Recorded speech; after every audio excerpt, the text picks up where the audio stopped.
Why are you doing this? Because you're rich. And you have things I want. You lying fucking bitch! Fucking hate you. It'll go better if you cooperate. Goddamn identity thief. Yeah. So, I picked up this little persuader. Scary, right? Oh, fuck.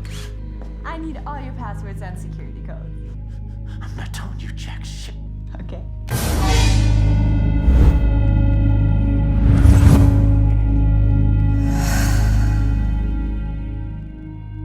Film dibuka dengan memperlihatkan seorang pria kaya raya bernama Christopher yang sedang melakukan panggilan telepon dengan mantan istrinya bernama Jamie.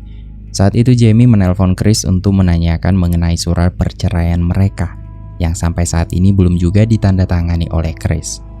Alasan Chris belum juga menandatangani surat cerai itu karena ia masih berharap untuk bisa kembali lagi dengan sang istri. Namun Jamie yang tahu kalau perceraian mereka berawal dari kesibukan Chris yang selalu mementingkan pekerjaan daripada keluarganya, mau tak mau Jamie tetap bertahan dengan keputusannya untuk bercerai dengan Chris. Chris dan Jamie memiliki seorang putri bernama Willow, di mana Jamie mendapatkan hak asuhnya untuk merawat anak sematawayang mereka itu.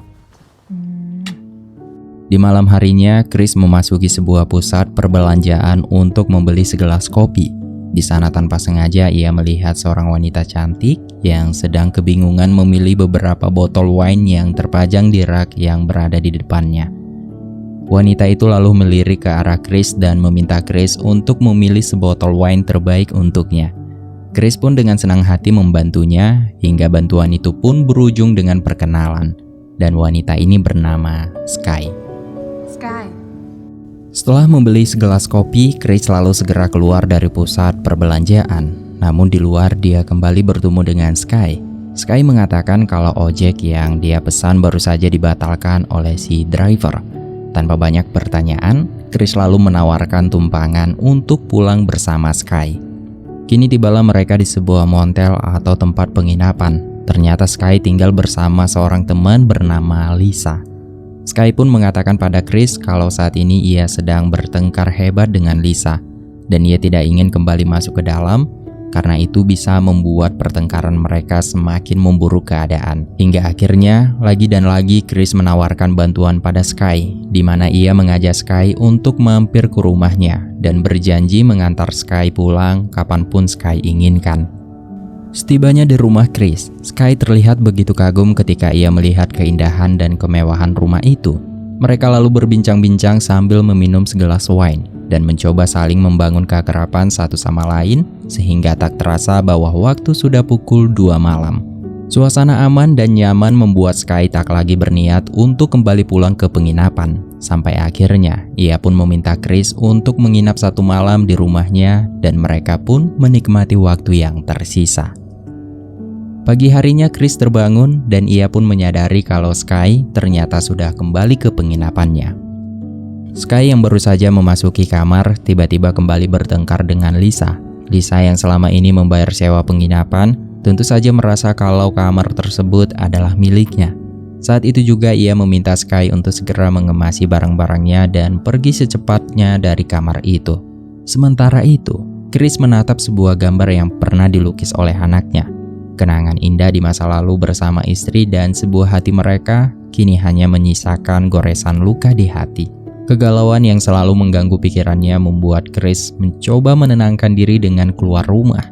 Malam harinya Chris pergi ke bar untuk menenangkan dirinya. Ternyata di tempat itu Sky bekerja sebagai bartender. Perbincangan mereka pun membuat Chris tahu kalau Sky adalah wanita bebas yang tak memiliki saudara ataupun keluarga.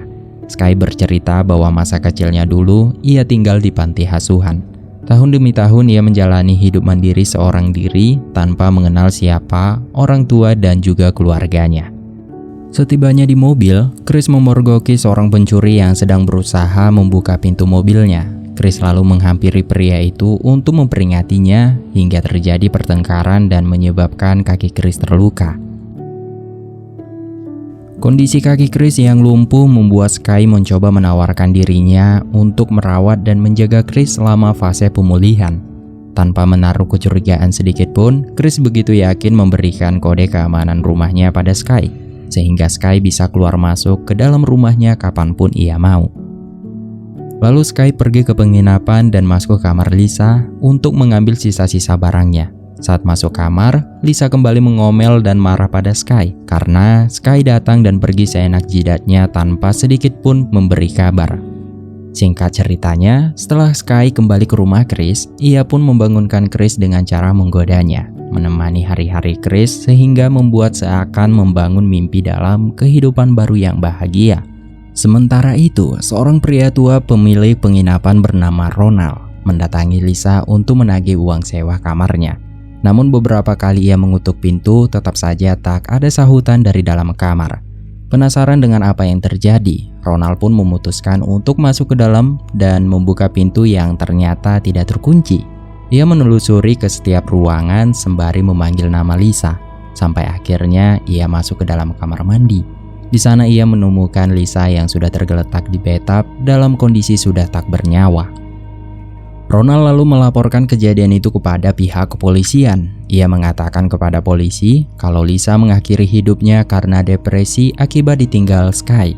Polisi yang penasaran dengan nama Sky mencoba mencari identitas Sky melalui database record kepolisian.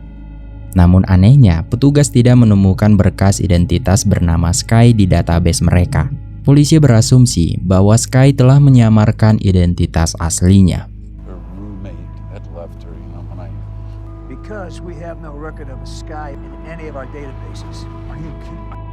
Sementara itu, Chris yang tertidur pulas tak menyadari ketika Sky dengan beraninya mengambil ponsel milik Chris. Ketika terbangun pun, Chris tetap saja nggak sadar kalau ponselnya sudah di tangan seorang wanita gila tapi cantik.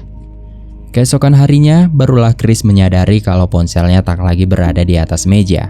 Namun bodohnya, ia tak menaruh sedikit pun kecurigaan pada Sky. Justru beranggapan kalau ia lupa, ia meletakkan ponsel itu.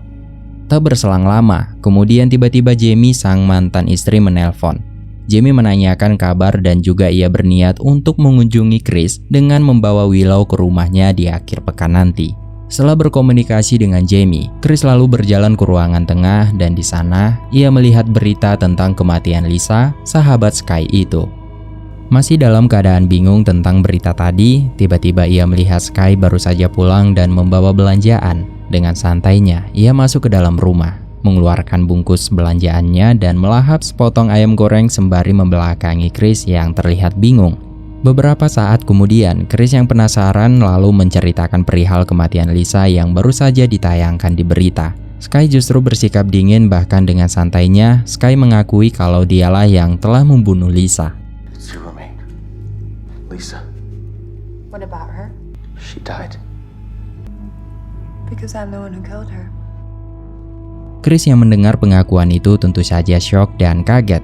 Masih dalam keadaan tak percaya, Chris mencoba bertanya sekali lagi kepada Sky, apakah benar kalau dialah yang telah membunuh Lisa. Pengakuan Sky masih tetap saja seperti tadi, sehingga Chris tahu kalau Sky melakukan hal gila dan sesat itu karena Lisa cemburu melihat Sky yang bisa dekat dengan Chris. Selain itu juga, Sky dan Lisa selalu mengawasi Chris dari apartemennya. Lisa wasn't a bad, but she had the apartment. Good place to walk to from. I know everything that happens around here. Gardener and cleaning lady won't be here for when and where you do your grocery. Exact times to sleep, eat, shit. All of this was...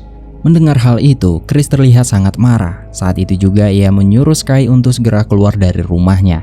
Namun bukannya pergi, Sky justru mengunci semua pintu dengan menggunakan ponsel Chris yang sempat ia curi beberapa hari yang lalu. Chris mencoba merebut ponsel itu, namun ia disetrum sampai pingsan. Sementara itu di penginapan, Ronald membersihkan kamar Lisa. Di dalam sana ia mendapati sebuah teleskop di sisi jendela, yang dimana teleskop ini digunakan oleh Sky untuk mengamati aktivitas Chris di rumahnya. Penasaran dengan alat itu, Ronald pun mencoba menggunakan teleskop tersebut yang saat itu masih mengarah ke arah rumah Chris. Ronald mencoba mencari titik objek yang sekiranya indah dipandang mata. Saat itu, Ronald bisa dibilang beruntung karena ia melihat seorang wanita yang sedang berlatih pargoy. Kemudian Ronald mengambil posisi ternyaman untuk menyaksikan sebuah pertunjukan yang begitu ekstrim. Di sisi lain, Chris yang sudah dalam keadaan terikat di kursi rodanya terlihat benar-benar tak berdaya, hingga ia pun hanya bisa melihat ketika Sky mendekat ke arahnya. Ternyata wanita cantik ini berniat untuk menguasai seluruh kekayaan Chris. Chris mencoba melakukan perlawanan, namun hal itu justru membuat Sky semakin tak terkendali. Kemudian Sky mencoba meminta informasi terkait semua kata sandi, bahkan semua identitas Chris, dan juga identitas ibu kandungnya untuk mempermudahnya mengakses rekening bank dan mengambil alih harta kekayaan Chris itu. Chris masih bungkam dan bertahan tak memberikan informasi apapun. Tampaknya Sky tidaklah main-main dengan ancamannya. I need all your passwords and security codes. I'm not telling you jack shit. Okay. Mother's maiden name. What's your mother's maiden name? Huh?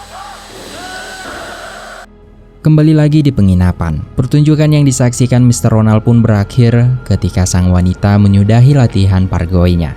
Ia pun mencoba mencari pemandangan lain, hingga dia tanpa sengaja mengarahkan teleskopnya ke arah rumah Chris. Lensa pun di-zoom hingga memperlihatkan Sky yang tengah berada di sana. Ronald yang melihat itu merasa kaget seketika, karena saat ini Sky adalah orang yang paling dicari di kota itu. Kini Sky duduk tersenyum manis sembari memainkan laptop Chris. Senyuman itu adalah senyuman penuh kebahagiaan, karena baru saja ia berhasil mengakses internet banking dan memindahkan semua uang yang ada di rekening Chris. Keserakahannya tidak sampai di situ saja, di mana ia membawa Chris ke ruangan tengah, kemudian sebuah gunting untuk kembali mengancam Chris. Ia meminta Chris untuk melakukan beberapa sesi panggilan Zoom dengan bengkel dan broker untuk melikuidasikan saham Chris agar mendanai perusahaan yang baru saja ia buat yang diberi nama Skyco. Fund my new company, Skyco.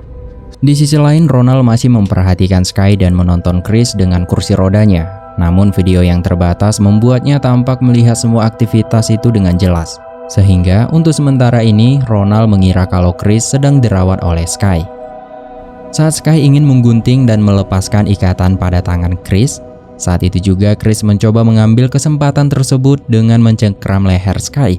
Namun dengan satu tangan membuat Chris tak cukup kuat mengalahkan Sky.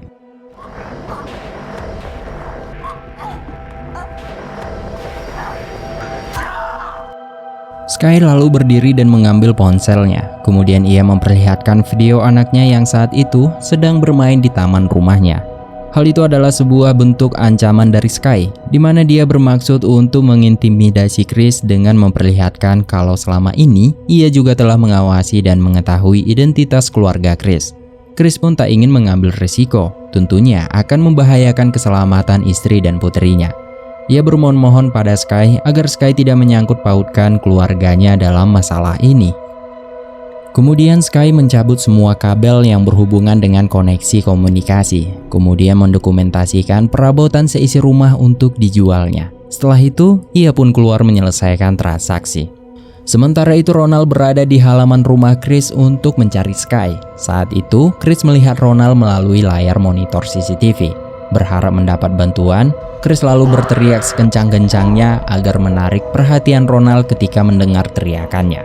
Dari luar rumah, Ronald memecahkan kaca jendela untuk masuk ke dalam rumah, sehingga alarm dari aplikasi yang terhubung di ponsel Chris pun berbunyi.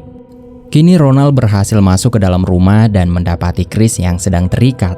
Namun bukannya menolong, ia justru bersikap dingin bahkan tak memperlihatkan rasa simpati sedikit pun. Ronald lalu membuka lakban yang menutupi mulut Chris itu, di mana saat itu juga Chris memohon-mohon agar Ronald mau melepaskan ikatannya. Namun dengan teganya, Ronald meminta imbalan uang yang sangat besar. Kemudian ia menatap sebuah lukisan antik yang tertempel pada dinding yang bernilai 7 juta dolar. Hingga akhirnya Chris setuju untuk memberikan lukisan itu, dan mereka pun membuat kesepakatan. Keserakahan demi mendapatkan keuntungan membuat Ronald lupa diri dan lupa segala-galanya. Di mana ketika sedang membuka ikatan pada tubuh Chris, saat itu juga Sky datang. She's back. Call the police now. You don't have a phone? Fuck no, it caused his brain. Haven't heard it 5. I'm sorry. You probably got your hopes up. Stay back.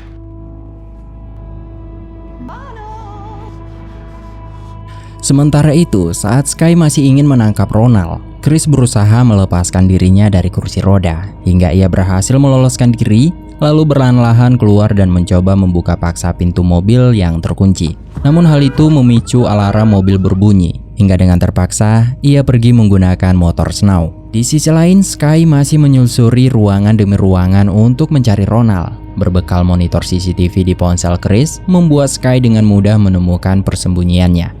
Terlihat Ronald yang begitu sangat ketakutan.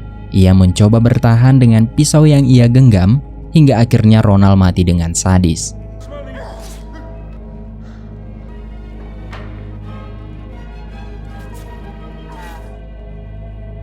Sementara itu, Chris yang masih di perjalanan, tiba-tiba ia kehilangan keseimbangan, membuat motornya menabrak gundukan batu hingga ia pun terjatuh di pinggir jalan. Kebetulan saat itu seorang pria melintas di lokasi. Pria itu lalu membantunya masuk ke dalam mobil dan segera pergi meninggalkan tempat itu. Di perjalanan, Chris meminta bantuan pria itu untuk menelpon 911, di mana saat itu seorang operator wanita menerima respon pengaduan dari Chris, lalu bertanya di mana lokasi dan keberadaan Chris saat ini. Ketika Chris baru saja ingin memberitahu lokasi dan keberadaannya, tiba-tiba ia pun kaget karena yang ia telepon adalah Sky. Chris hanya bisa terdiam ketika pria itu bersama Sky membawanya kembali masuk ke dalam rumah. Ternyata pria ini adalah ayah tiri Sky yang juga diajak merencanakan perampokan ini. Mereka pun membiarkan Chris di ruangan tengah, membiarkannya mendengar suara teriakan mereka dari dalam kamar. Beberapa saat kemudian, Sky keluar dari kamar dan mendekati Chris. Ia pun mengatakan alasannya kenapa sampai saat ini ia belum juga membunuh Chris. Semua itu dikarenakan uang senilai $40 juta yang berada di berangkas Bank Amerika, yang hanya bisa dibuka dengan password menggunakan sidik jari Chris. Lalu pria itu datang dengan pisau pemotong daging dan langsung memotong jari Chris.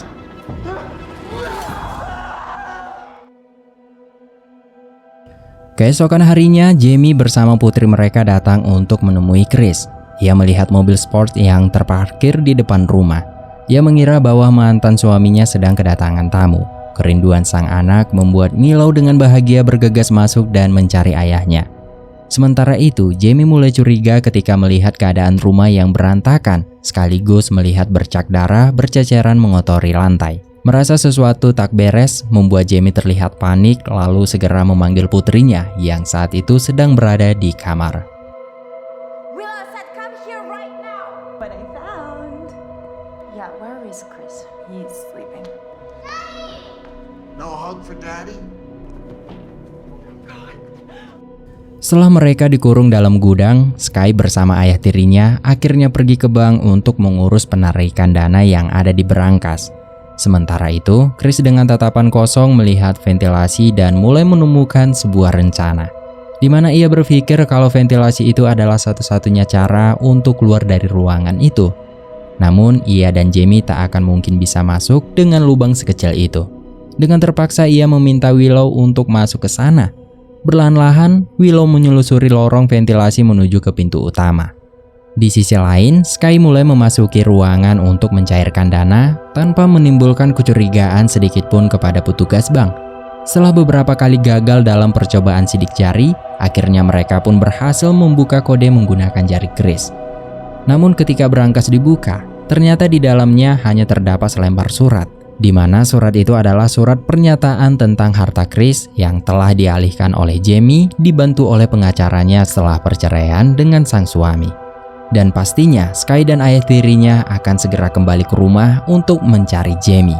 Chris dan Jamie pun sadar akan hal itu dan mereka mulai panik dan segera memanggil Willow yang saat itu telah mencapai ujung ventilasi. Di perjalanan, Sky dan ayah tirinya mengetahui kalau Willow telah keluar dari ruangan, hingga mereka pun mempercepat laju kendaraan. Namun untungnya Willow berhasil masuk ketika Sky sudah berada di halaman rumah. Willow pun dengan cepat membebaskan kedua orang tuanya. Ayah tiri Sky menyuruhnya untuk segera menghabisi Chris dan menangkap Jamie. Sementara itu, ia masuk ke dalam gudang dan menyadari kalau Chris sudah tak ada lagi di dalamnya. Ia pun mencari dengan menyelusuri setiap ruangan hingga tiba-tiba Chris langsung melakukan perlawanan.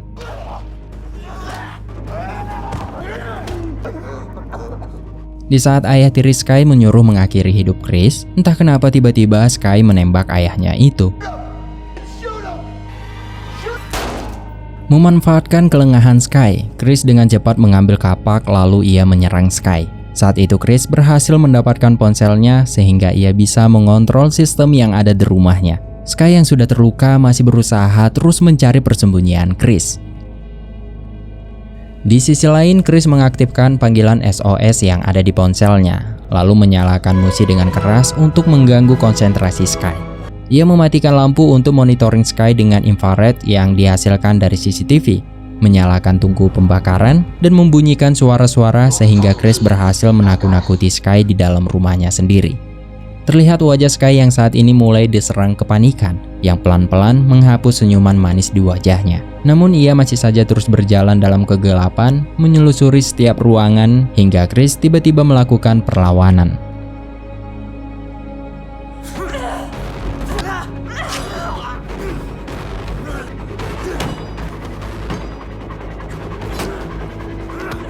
Chris yang sudah lemah terbaring di lantai, sedangkan Sky masih bersemangat untuk membunuh Chris. Ketika Sky berdiri di depannya, tanpa diduga dari belakang Jamie mencoba membantu. Namun tetap saja Sky sulit untuk dikalahkan, di mana saat itu Sky melukai kaki Jamie. Chris yang melihat hal itu mencoba sebisa mungkin untuk melindungi mantan istrinya. Ia berusaha melawan dengan kondisi yang sangat lemah. Sampai akhirnya, Sky bersiap-siap mengayunkan kapaknya untuk mengakhiri hidup mereka berdua. Namun, tanpa diduga, Willow berhasil menyelamatkan kedua orang tuanya dari maut. Tak lama kemudian, polisi datang menyelamatkan mereka. Film berakhir dengan memperlihatkan Sky yang masih tengah sadar. Ia berusaha mengucapkan sesuatu. Dengan nafas terputus-putus, ia memberitahu kepada Chris tentang identitas aslinya. Ia mengaku kalau namanya bukanlah Sky, melainkan